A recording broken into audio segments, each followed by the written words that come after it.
Sushant case में आज एक अहम फैसला आने वाला है। रिया को कूपर अस्पताल की मॉर्चरी में जाने की इजाजत कैसे मिली, कौन है इसका जिम्मेदार, इस पर आज महाराष्ट्र मानवाधिकार आयोग फैसला सुना सकता है। जिस समय सुशांत सिंह राजपूत की बॉडी कूपर हॉस्पिटल में रखी गई थी, रिया मॉर्चरी में मौजूद थी। राज्य मानवाधिकार आयोग कूपर हॉस्पिटल और मुंबई पुलिस के खिलाफ सुनवाई कर रहा है।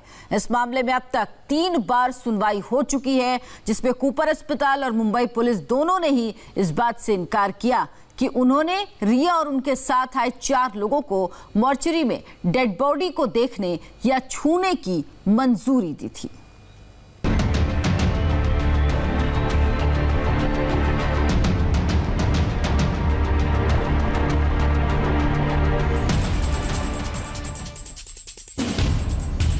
मुंबई की भायखला जेल में बंद रिया चक्रवर्ती की मुश्किलें और बढ़ने वाली। एनसीबी के अलावा भी ऐसी कई एजेंसियां हैं जिसके रडार पर रिया है। रिया की नई मुश्किल उस तस्वीर ने बढ़ा दी है जो 14 जून 2020 की है। तारीख 14 जून 2020, जगह कूपर अस्पताल मुंबई।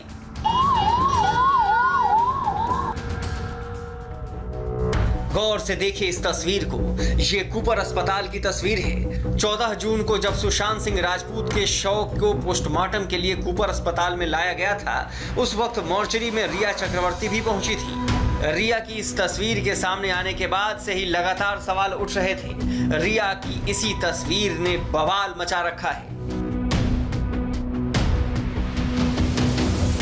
आज महाराष्ट्र मानवाधिकार आयोग इस मामले में फैसला सुनाने वाला है। रिया को मॉर्चरी में जाने की इजाजत कैसे मिली, इस पर फैसला आएगा। इस मामले में आयोग कूपर हॉस्पिटल और मुंबई पुलिस के खिलाफ सुनवाई कर रहा है। अब तक मुंबई पुलिस और कूपर अस्पताल से कई राउंड की पूछताछ हो चुकी है। दोनों ने ही इस बात से पल्ला झाड़ा है कि रिया को इजाजत उन्होंने दी थी। मुंबई पुलिस और कूपर अस्पताल एक दूसरे को इसके लिए जिम्मेदार ठहरा रहे हैं। कूपर अस्पताल और पुलिस की इसी लापरवाही ने रिया की भूमिका और संदिग्ध बना दी है। आज महाराष्ट्र मानवाधिकार आयोग इस पर अपना फैसला देकर यह साफ करेगा कि इस घटना के लिए कौन जिम्मेदार है। 14 जून को रिया और उसके साथ आए 4 लोगों को मॉर्चरी में डेड बॉडी को देखने या छूने की मंजूरी दी गई थी, लेकिन ये अब तक साफ नहीं हुआ है कि रिया मॉर्चरी तक कैसे पहुंची। इस बीच एनसीबी के शिकंजे में आई रिया चक्रवर्ती का जेल में बुरा हाल है। बिस्तर पर करवटें बदलते रिया की हर रात गुजर रही है। जेल से निकलने के लिए रिया और उसके वकील ने एड़ी चोटी का जोर लगा रखा है, लेकिन अब तक कामयाबी नहीं मिली है। जेल की बंद दीवार से निकालने के लिए रिया के वकील एक बार फिर से कोशिशों में जुटे हैं।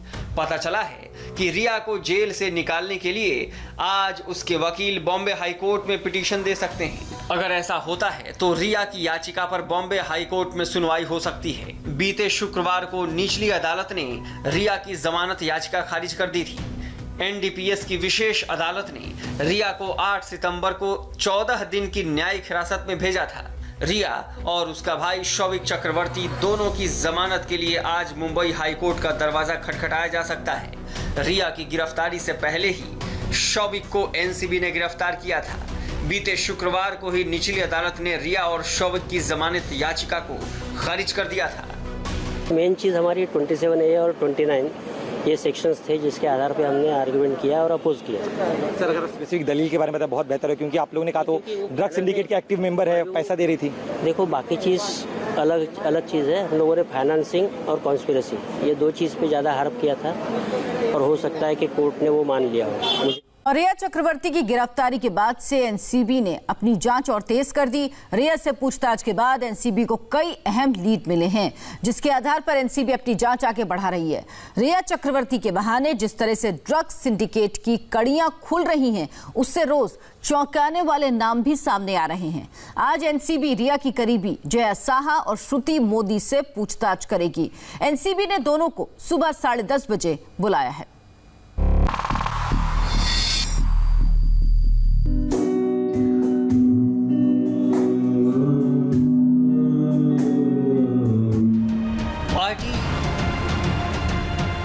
ड्रग्स और बॉलीवुड। ये कड़वी हकीकत है माया नगरी मुंबई की। रिया चक्रवर्ती ड्रग्स सिंडिकेट की अहम किरदार बनकर सामने आ चुकी है। रिया की ग्रिलिंग से बहुत बड़े बड़े राज खुलने वाले हैं। एनसीबी ने जब से ड्रग्स केस की जांच शुरू की है, बॉलीवुड में खलबली मची है। रिया चक्रवर्ती के बहाने जिस तरह से ड्रग्स सिंडिकेट की कड़ियां खुलती जा रही हैं, उसमें रोज नए नए चौंकाने वाले नाम सामने आ रहे हैं। अब इस मामले में रिया की करीबी जया साहा और श्रुति मोदी का आज एनसीबी से सामना होगा। इन दोनों से एनसीबी ड्रग्स मामले में पूछताछ करेगी। एनसीबी ने सुबह 10:30 बजे इन्हें पूछताछ के लिए बुलाया है। जया साहा और श्रुति मोदी दोनों का नाम रिया के साथ ड्रग्स चैट में आया था। गौरव आर्या, शौविक चक्रवर्ती, श्रुति मोदी, जया साहा, दीपेश सावंत और सैमुअल मिरांडा, इन सब के साथ रिया के 70 ड्रग्स चैट एनसीबी के पास हैं। इनके चैट्स के सामने आने के बाद से ही ड्रग्स की अंधेरी दुनिया का पर्दाफाश हुआ है। जरा इन चैट्स के कुछ ट्रेलर को देखिए। मैं वाटर स्टोन पर सीबीडी तेल भेज रही हूँ। हाय रिया, वो स्टफ खत्म हो चुका है, क्या हम शौविक के दोस्त से ले लें? अभी हमारे पास हैश है ना। गुड मॉर्निंग, मैंने 2 बैग ऑर्डर कर दिया है, आज डिलीवरी हो जाएगी। नारकोटिक्स कंट्रोल ब्यूरो की इन्वेस्टिगेशन के मुताबिक रिया बड़े ड्रग सिंडिकेट का हिस्सा है। बड़े ड्रग पैडलर्स के संपर्क में है। LSD, MD और कोकीन जैसे ड्रग्स खरीदे हैं। खास बात यह है कि रिया खाने के मेन्यू की तरह ड्रग्स का चुनाव करती थी। मारुआना यानी गांजा, बड्स यानी रिफाइंड गांजा, CBD यानी कैनाबिडॉयल, हैश, ब्लूबेरी कश यानी विदेशी गांजा, टैंग यानी पावर्ड कोकीन, LSD, K2 यानी AK-47, 24 कैरेट गोल्ड और सबसे खतरनाक MDMA। नारकोटिक्स कंट्रोल ब्यूरो ने रिया की ड्रग लिस्ट का जो ब्यौरा कोर्ट में दिया है, उससे एक बात बेहद साफ है कि पूरी मंडली में जो भी ड्रग्स आता था वो रिया ही मंगाती थी। ड्रग पेडलर चाहे जो भी हो, लेकिन ड्रग्स रिया की ही पसंद का होता था। कई मामलों में ड्रग्स की मात्रा और लोकेशन भी रिया ही तय करती थी। क्या लाना है, कहाँ लाना है, कितना लाना है और इसका पेमेंट सब कुछ रिया ही करती थी।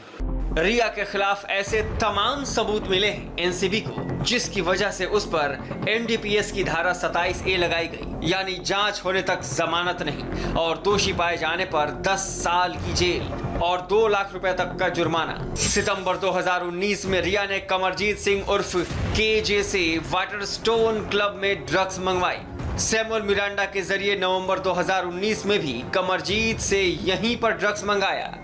नवंबर 2019 में रिया के घर सूर्यदीप मल्होत्रा नाम के ड्रग पैडलर का आना जाना था। रिया को ड्रग्स देने कमरजीत सिंह रिया के घर के पास एक रेस्टोरेंट के पास जाता था। 16 मार्च 2020 को रिया ने शौविक को कहा सैमुअल और दीपेश से ड्रग्स का स्टॉक चेक करें। 17 मार्च 2020 को रिया के कहने पर सैमुअल मिरांडा ने जैद विलात्रा से बड खरीदे। 17 मार्च को ही रिया ने दीपेश सावंत को भेजकर कैजान से हैश मंगवाया। कैजान से मंगवाए ड्रग्स की पेमेंट 7,000 रुपए रिया ने की। 17 अप्रैल को रिया के कहने पर दीपेश ने कैजान नाम के आरोपी से 10 ग्राम चरस लिया।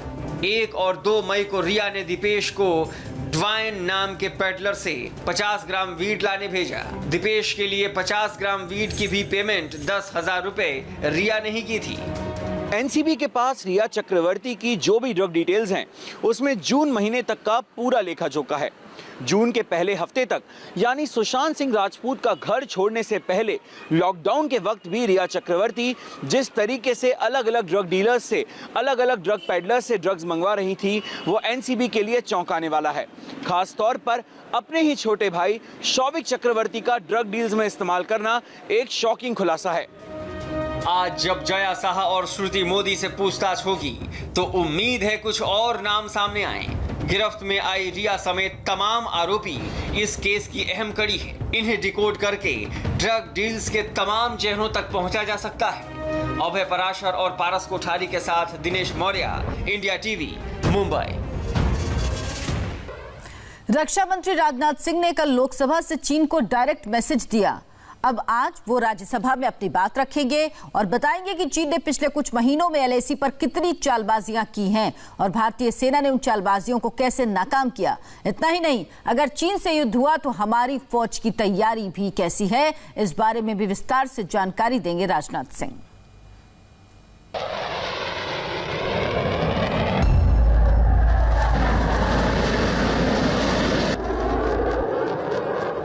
देश के रक्षा मंत्री राजनाथ सिंह ने एलएसी से जुड़ी एक एक बात, चीन की एक एक हरकत के बारे में बताया। आर्म्ड फोर्सेस इसका पूरी तरह से पालन करती है। राजनाथ सिंह ने कहा कि एलएसी पर जो टेंशन है उसकी वजह कोई और नहीं बल्कि चीन की बदनीयती और बेतुका एग्रेशन है और इससे पूरी दुनिया वाकिफ है। लेकिन न भारत सरकार और न ही भारतीय फौज पर इसका कोई असर है क्योंकि हमारी तैयारी पूरी है।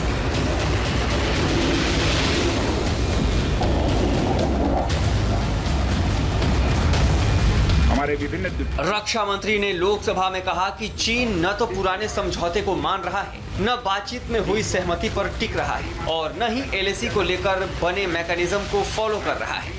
राजनाथ सिंह ने बताया कि चीन ने एलएसी पर भारी तादाद में सैनिकों और हथियारों की तैनाती कर दी है, इसलिए भारत ने भी उससे कहीं अधिक संख्या में तैयारी की है।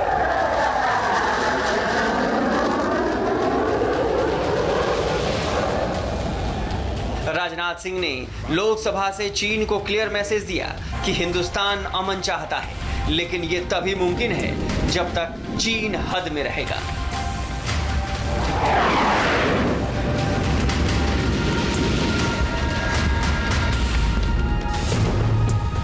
अभी की स्थिति के अनुसार चाइनीज साइड ने एलएसी और अंदरूनी क्षेत्रों में बड़ी संख्या में सैनिक टुकड़ियां और गोला बारूद मोबिलाइज किया हुआ है। पूर्वी लद्दाख और गोगरा और कोंकला और पेंगोंग लेक का नॉर्थ और साउथ बैंक पर कई फ्रिक्शन एरियाज हैं। चीन की कार्रवाई के जवाब में हमारी आर्म्ड फोर्सेज ने भी इन क्षेत्रों में उपयुक्त काउंटर डिप्लॉयमेंट्स किए हैं अध्यक्ष महोदय, ताकि भारत के सिक्योरिटी इंटरेस्ट को पूरी तरह से सुरक्षित रखा जा सके। बीते समय में भी चीन के साथ हमारे बॉर्डर एरियाज में लंबे स्टैंड ऑफ्स की स्थिति यह कई बार बनी है, जिसका शांतिपूर्ण तरीके से समाधान भी किया गया था। हालांकि इस वर्ष की स्थिति, चाहे वो ट्रूप्स की स्केल ऑफ इन्वॉल्वमेंट हो या फ्रिक्शन पॉइंट्स की संख्या हो, वह पहले से बहुत अलग है।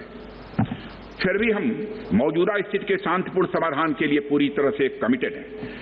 इसके आप देख रहे हैं इंडिया टीवी, आपके साथ मैं हूं मीनाक्षी जोशी। बॉलीवुड में ड्रग्स एंगल की जांच मुंबई में एनसीबी कर रही है। रिया चक्रवर्ती की ड्रग मंडली के कई चेहरे सलाखों के पीछे हैं, लेकिन जब यही मुद्दा संसद के भीतर उठा तो बवाल खड़ा हो गया। बॉलीवुड दो खेमों में बंट गया। भोजपुरी एक्टर और बीजेपी सांसद रवि किशन ने जब रिया केस को लेकर बॉलीवुड में ड्रग्स के मकर जाल का आरोप लगाया तो जया बच्चन ने कहा कि जिन लोगों को बॉलीवुड में इतना कुछ मिला वो अब उसे बदनाम कर रहे हैं।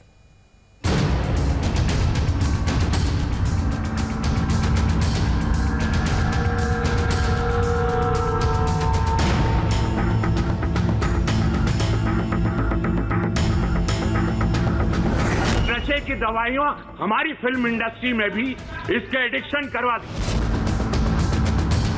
जिस थाली में खाते हैं उसमें छेद करते हैं। कौन सी थाली? मुझे किसी ने नहीं थाली दी जया जी, न किसी ने मुझे आज तक भोजन परोसा, ना सोने की थाली, ना चांदी की, ना पीतल की, मुझे कुछ नहीं। मैंने एक भोजपुरिया थाली जरूर बनाई। People who have made their name in this film industry have called it a gutter. Mumbai में सुशांत सिंह राजपूत की मौत से जुड़े केस में रिया चक्रवर्ती की ड्रग्स मंडली पर एनसीबी का चाबुक चल रहा है। एक एक कर ड्रग्स मंडली से जुड़े लोग शिकंजे में आ रहे हैं। रिया चक्रवर्ती जेल में है। सारा अली खान पर ड्रग्स लेने का आरोप है। एक्ट्रेस रकुल प्रीत पर भी इसी तरह के आरोप हैं। इन सब से जुड़े ड्रग पैडलर एनसीबी के रडार पर हैं। बॉलीवुड की तरफ से कंगना रनौत इस मुद्दे पर सबसे मुखर हैं। बॉलीवुड की ड्रग मंडली और सुशांत सिंह राजपूत केस को लेकर उद्धव सरकार पर जोरदार हमले कर रही हैं। लेकिन जब इसी उड़ते बॉलीवुड की बात संसद में उठी तो बवाल मच गया। एक ही फील्ड की दो शख्सियत आमने सामने आ गईं। Entertainment industry in our country, which provides direct employment every day to 5 lakh people and indirect employment to 5 million people. At a time when the financial situation is in a depressing state and employment is at the worst level, in order to divert the attention of the people, we are being used to be flogged by the social media and the government's non-support. Sir, people who have made their name in this film industry have called it a gutter. I completely disagree and I really disassociate, and I hope the government tells these people who have made their earning, name and fame in this industry to stop using such language. There are people in the entertainment industry who are some of the highest taxpayers. They are still being harassed. All kinds of promises are being made to entertainment industry but never ever kept. Rajya Sabha सांसद जया बच्चन का पहला attack Kangana Ranaut पर था, तो आगे उन्होंने गोरखपुर से BJP सांसद रवि किशन को निशाने पर लिया। रवि किशन ने लोकसभा में मुंबई फिल्म इंडस्ट्री में ड्रग्स का मुद्दा उठाया था। इस पर जया बच्चन ने कहा कि लोग जिस थाली में खाते हैं उसी में छेद करते हैं। I was really embarrassed and ashamed that yesterday one of our members in the Lok Sabha spoke, who is from the industry, against, I'm not taking a name, against the film industry. It's a shame. जिस थाली में खाते हैं उसमें छेद करते हैं, गलत बात है। I need the protection, the industry needs the protection and support of the government. Ravi Kishan ने जया बच्चन को जवाब देने में जरा भी देर नहीं की। रवि किशन ने जया बच्चन के आरोप पर क्या कहा, ये दिखाने से पहले आप रवि किशन का वो बयान सुन लीजिए जिस पर ये पूरा बवाल मचा है। नशे की दवाइयां हमारी फिल्म इंडस्ट्री में भी इसके एडिक्शन करवा दी। अरे सुनो यार, हमारी वो एडिक्शन आज हमारी सरकार ने कई लोगों को पकड़ा है, पकड़े जा रहे हैं। NCB is doing very good work, but महोदय दुख की बात है कि इस प्रकार की गतिविधियां हमारी इंडस्ट्री के द्वारा भी, जहां पे स्टारों को देखा जाता है, उनको रोल मॉडल माना जाता है, तो मैं आपके माध्यम से केंद्र सरकार से आग्रह करता हूं, अपनी सरकार से, जो हिसाब से आज हम लोग एकदम इनको चारों तरफ पकड़ रहे हैं, तो ये सख्त कार्रवाई की जाए, दोषियों को जल्द पकड़ा जाए, उन्हें। अब बात देश के कोरोना मीटर की। देश में कोरोना मरीजों का आंकड़ा 50 लाख को पार कर गया है। पिछले 24 घंटे में 90,000 से ज्यादा नए केस रजिस्टर हुए हैं, जबकि 1290 लोगों ने दम तोड़ दिया है। अब तक 39,42,000 से ज्यादा मरीज इलाज के बाद रिकवर हुए हैं।